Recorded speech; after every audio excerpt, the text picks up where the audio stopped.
Warning: a psychiatrist's Christmas gift of nightmares.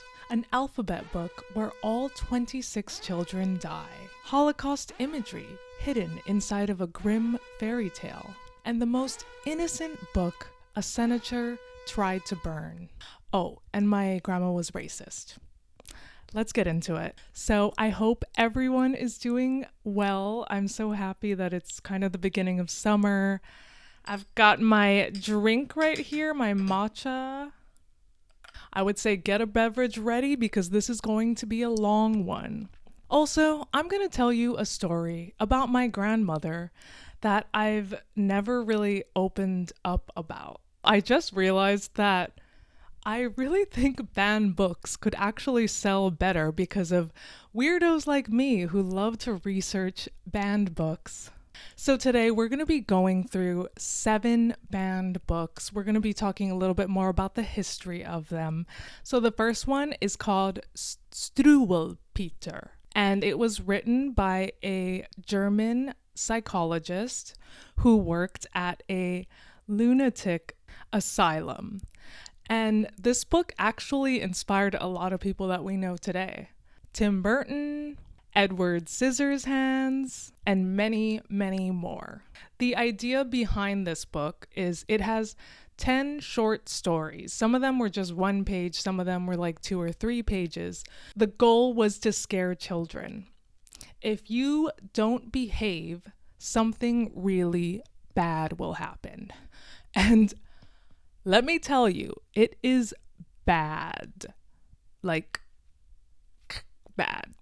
Because there are so many stories, I'm just going to go over a few of the ones that stood out to me.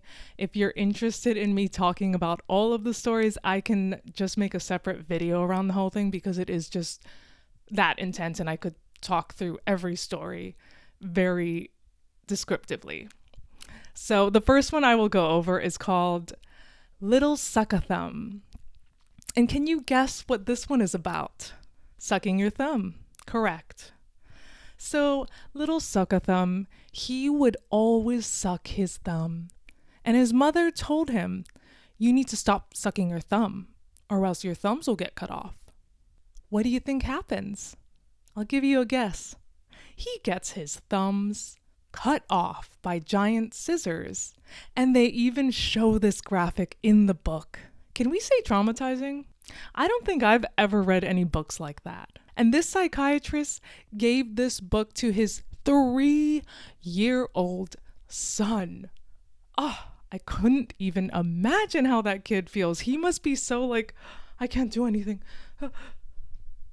So crazy. And this triggers me personally because I used to suck my thumb a lot. I remember always sucking my thumb as a child and I would pretty much be screwed. And sometimes I wonder, is that why my thumb is so weirdly shaped? Like it's kind of like a paddle and a lollipop. It's like skinny and then large on the top. And my thumb is so weird that one of my friends in high school literally was fascinated by my thumb. She would talk to my thumb. She would make me send pictures of my thumb to her. So I don't know if I just have a weird thumb because I sucked it too much or I just have a weird friend. But she's like the good weird, you know? All right, so the next story from this book is called The Inky Boy Story. You know, I think this one probably has the most controversy behind it because it has to do with racism. I don't think it was intended to be like a racist poem.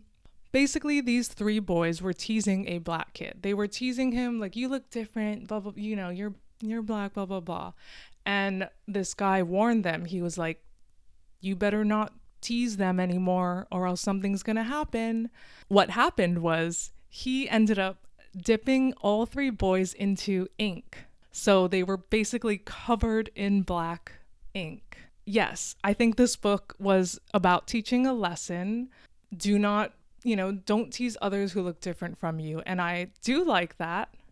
But I also think this book says that white kids tease black kids. Like when I read that, I'm like, oh, I guess it's a thing. Like white kids actually do it. I don't think the story is correct. I think it probably should be removed.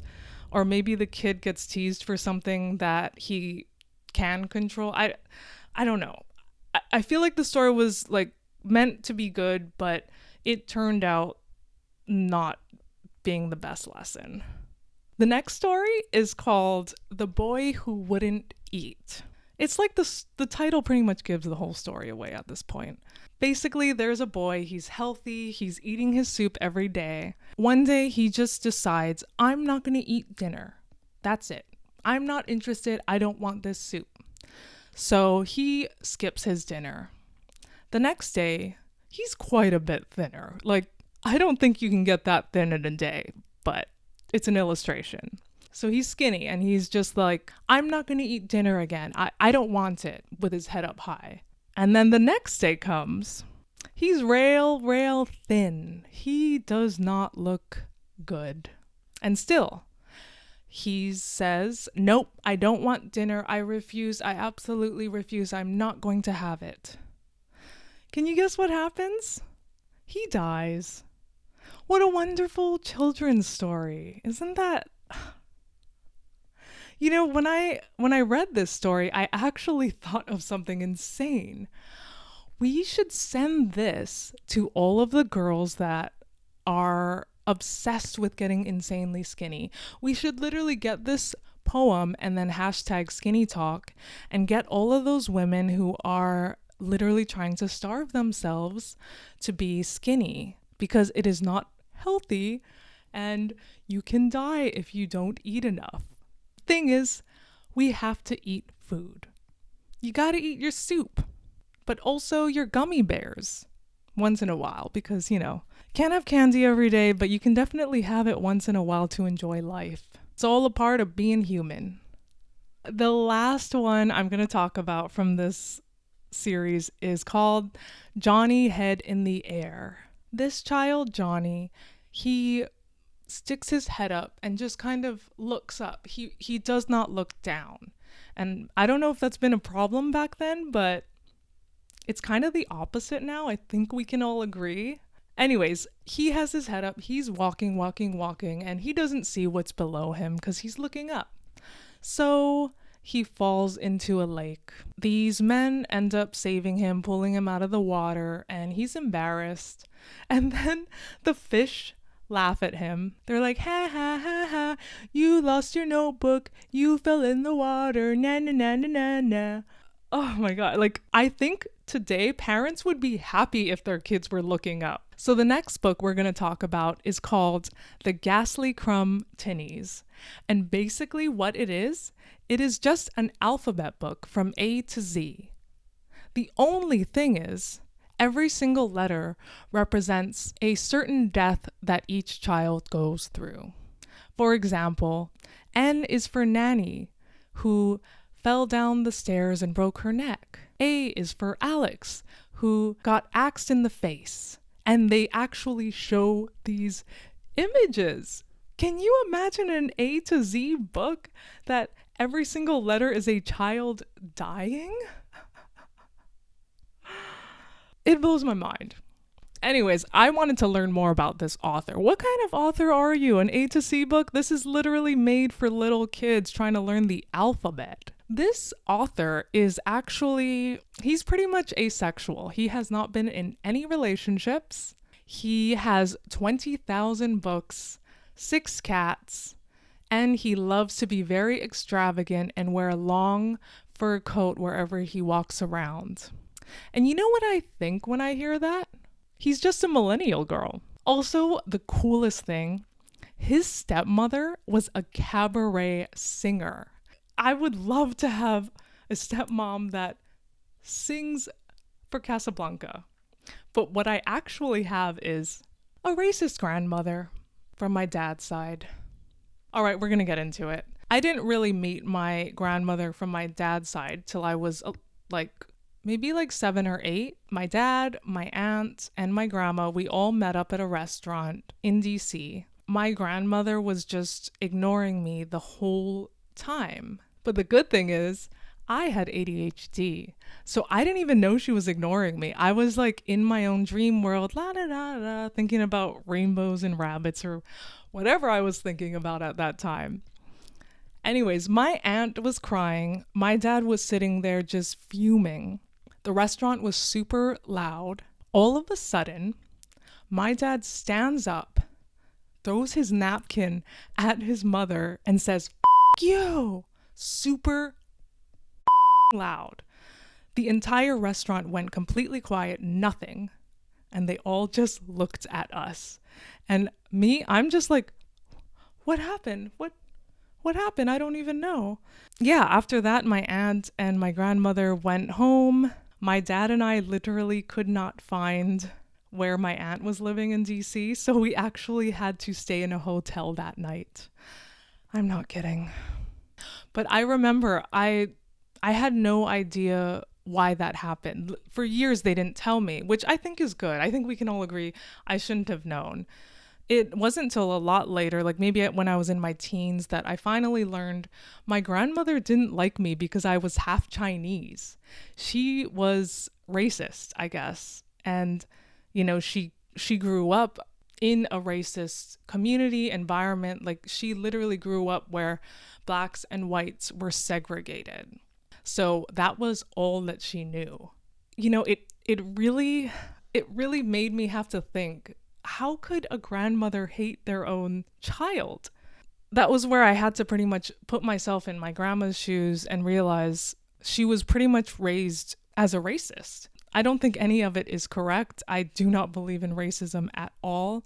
I grew up in Hawaii, the least racist state in America, so I don't understand racism. I still, to this day, do not get it, honestly. But I think that experience at least made me understand why she was like this, why she didn't love like me, her grandchild. And the craziest, the funniest part of this whole story, well, it's not that funny actually, oh my gosh. My grandmother ended up liking me later. I saw her a few times later. She had Alzheimer's and she basically forgot that I was Chinese. She was so loving and kind and she gave me a hug and she was talking to me. Yeah, it's like the Alzheimer's kind of took her racism away from her, which is insane. But I am glad that I got to know her and meet her a little bit. Anyways, back to the book. Sorry, I totally got off track. You know, this book, in my opinion, I think it belongs in some goth teen store. Like, I feel like this would work in Hot Topic. Like, I can see some, like, Tim Burton emo kid, scene kid loving this book.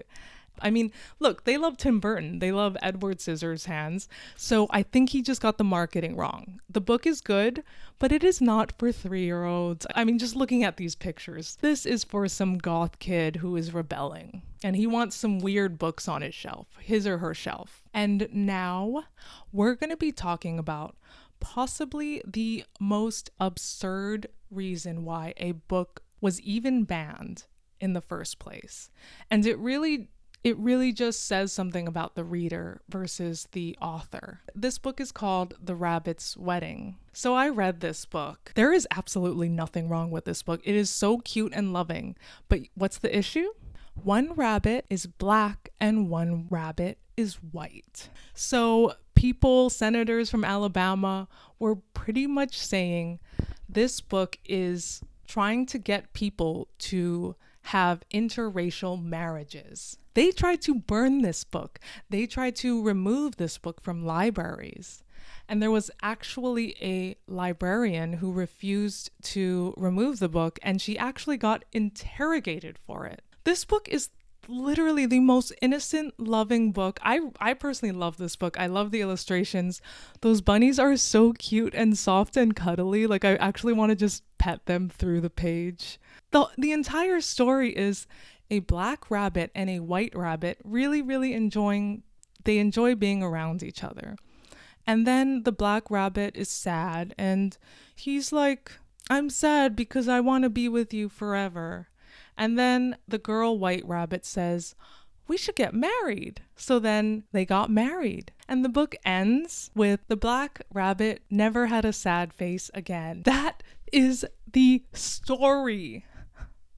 It's so innocent and loving. Like, it's so cute. Like, I'm mind blown how people just took this book in that direction. For me, I grew up with rabbits. I actually had I think almost 10 rabbits altogether, but there was a moment I had about 7 rabbits.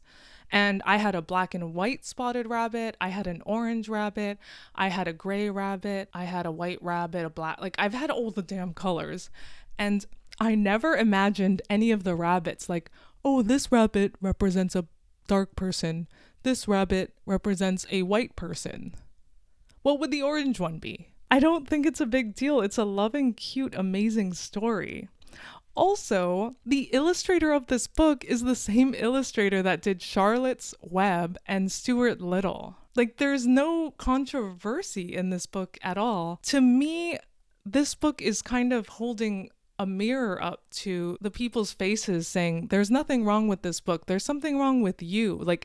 If you see a problem with this, it's your fault. There's nothing wrong with this book. Speaking of racial tension, this really just makes me think about something that was going on in Hawaii, not when I was in high school, but when I guess senior citizens were in high school, because my mom's husband, who is a white man, he went to high school in Hawaii, and Hawaii actually had a day called Kill Howley Day. I'm not kidding. This was an actual thing. Basically, all of the native kids, the Hawaiian kids, would beat up all of the white kids. So it's crazy to me because it's almost like it was not cool to be white in Hawaii, at least at that time. I mean, I'm sure it's different now. Even when I go to Hawaii now, I see a lot more white people because so many people can't even afford to live in Hawaii. This is going to sound crazy, but I kind of thought that racism was gone. And when I went to San Francisco, I was like, wait, racism is still a thing? It's still happening today? I thought it was over. I don't understand racism. I feel like it matters who you are inside. Next is about an elephant who got a glow up and why some people think that's French propaganda. The Story of Babar. So Babar is an elephant living in the jungle. He eventually escapes the jungle. He goes to Paris and he just kind of becomes proper. He has nice clothes. He's standing up on 2 feet. He learns about manners. He becomes sophisticated, I would say. And then the book pretty much ends with Babar going back home. The king of the jungle he's from passed away. So they decide to make Babar the king of the jungle. The connection is it was around the time that France was trying to colonize Africa. The idea with Babar is Babar becomes civilized and then he goes back to his jungle, makes them more civilized. Basically colonialism. And when I read the book, okay, I can see where they're coming from, and it was around the time. My thing is Babar still loves his jungle. He was still missing his family and friends when he was in Paris. To me, I got the vibe that he cares about his people. It's not like he wants to screw them over for money. He wants to do his best. Now, I have heard that the other books get worse. I have not read the others. But I think this book, The Story of Babar, I don't think it is that bad, in my opinion. I will tell you what is bad. And this is another Hawaii story. You know, I recently watched a movie about Hawaii. What the Americans and Europeans did to the Hawaiians is truly, truly f***ed up, because that's the area where it is just terrible. So they came to Hawaii and they were just basically pushing their missionary and their propaganda on the Hawaiians. The Hawaiians were topless and doing their own thing. And this is where muumuus came from. Muumuus almost are not a Hawaiian thing because they force them to wear it to cover themselves. They hurt these Hawaiians. They brought a lot of diseases that ended up killing a ton of them. Like that, they really just, they took their land. Seriously. And the worst part of it, the Queen Liliuokalani, when the Americans came, they put her in jail and they told her, this is our land now. We have control over it. And we're going to use this land to make money for sugar canes. Liliuokalani, who was the real Hawaiian queen, was thrown into jail and she did not have a choice. And that's an area that's just messed up.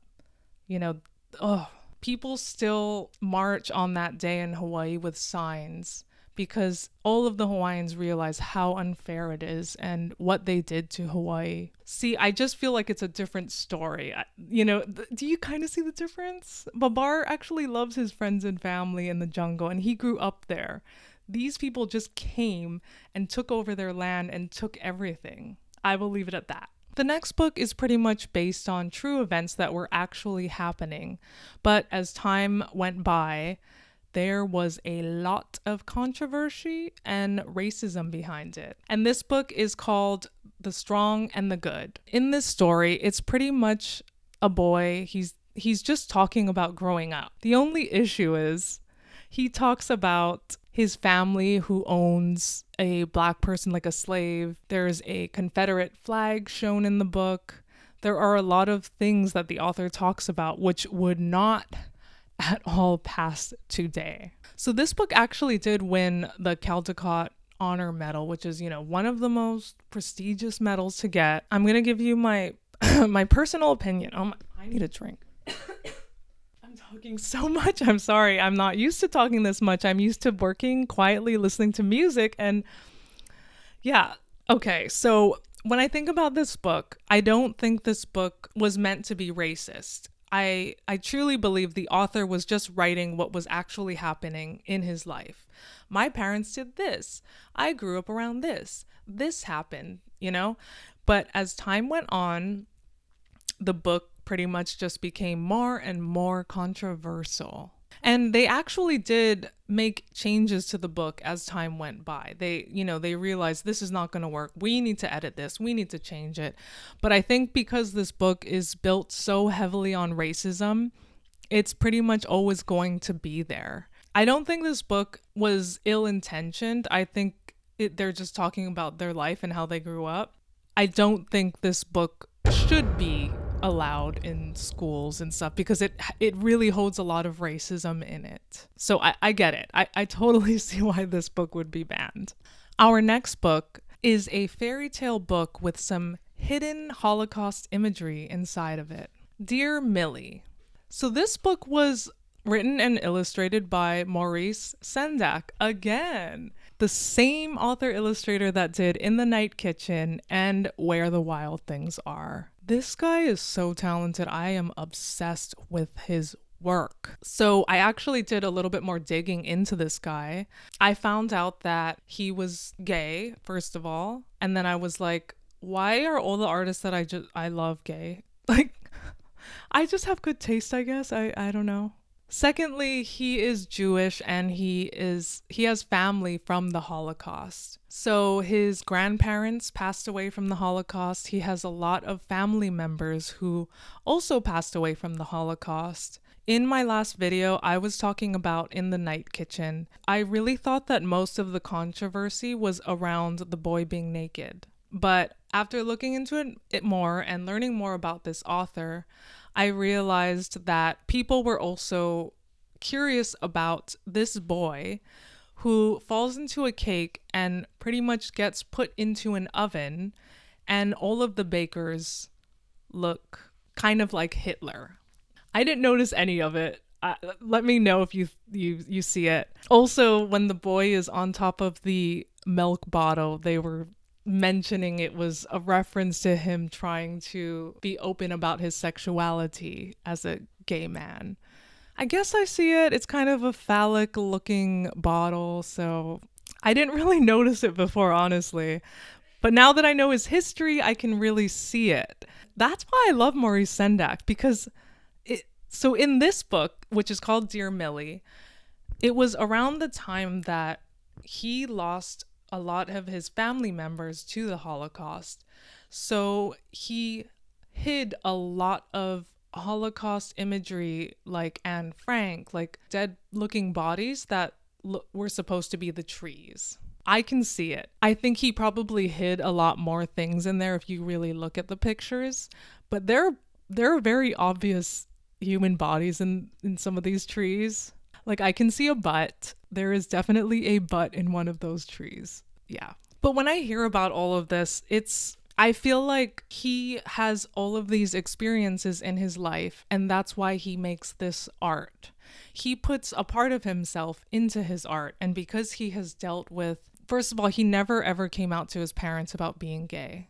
They never found out. So he had this thing in him his whole life, and he wanted to see gay marriage legalized, and he didn't live to see it, and he lost a lot of family members. So I think a lot of these books was a way for him to express himself, and I can see it. I can see it in Where the Wild Things Are. He's trying to release rebelliousness and anger, and then in The Night Kitchen, the whole kitchen in the oven, like him being in the oven type of thing with his family in the Holocaust. For Dear Mili, he has quite a bit of dark looking imagery in the book. So I'll just give you a quick rundown of the actual story. Basically, there's a bomb or something that goes off and things go on fire. And it's a mother and daughter, and they're in their home. The daughter is very young. She's like a little kid, maybe like, I don't know, 4 years old. She has a little guardian angel, like you could see it in the pictures. After this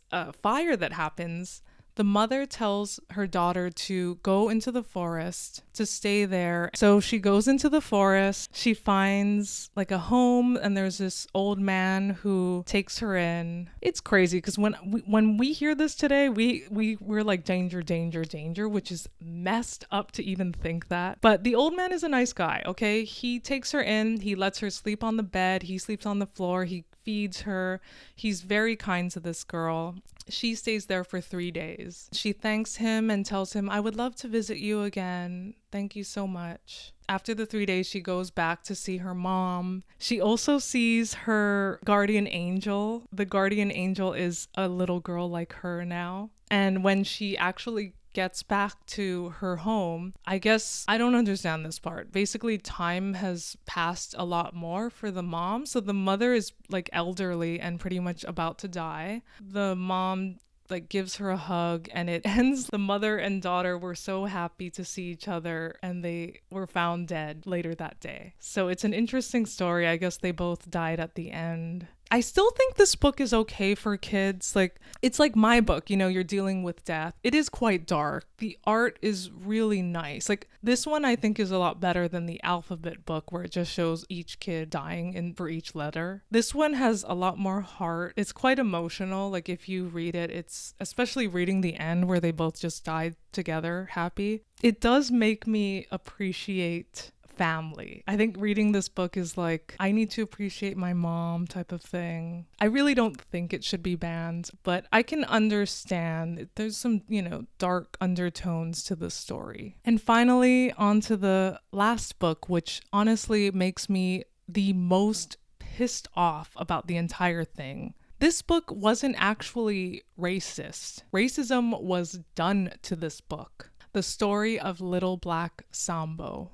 So the original book was actually written by a Scottish woman on a boat, and she wrote it for her daughter. The original book was fine. It was not racist. It actually had depicted the boy as intelligent, and the book was doing kind of well. So she sold the book permissions for crazy cheap. I think it was like $5. But she sold her art to these Americans, and they totally the entire book up. They made it super racist. They gave it the blackface, and they named it Little Black Sambo. It was another name, something like Sambia. And this name has a lot of very negative history towards it. especially around racism and slaves. It's like someone taking your diary and messing it up, like taking your own book, adding new characters, making it racist, and then putting it out there with her name on it too. It still had her name on it, and she never had the chance to change the book before she died. So this book just pisses me off so much. But this is where I come back to the self-publishing bridge. I'm really happy that I'm telling this story because I think people will not look into it and they're saying, oh, that woman was racist. She wasn't.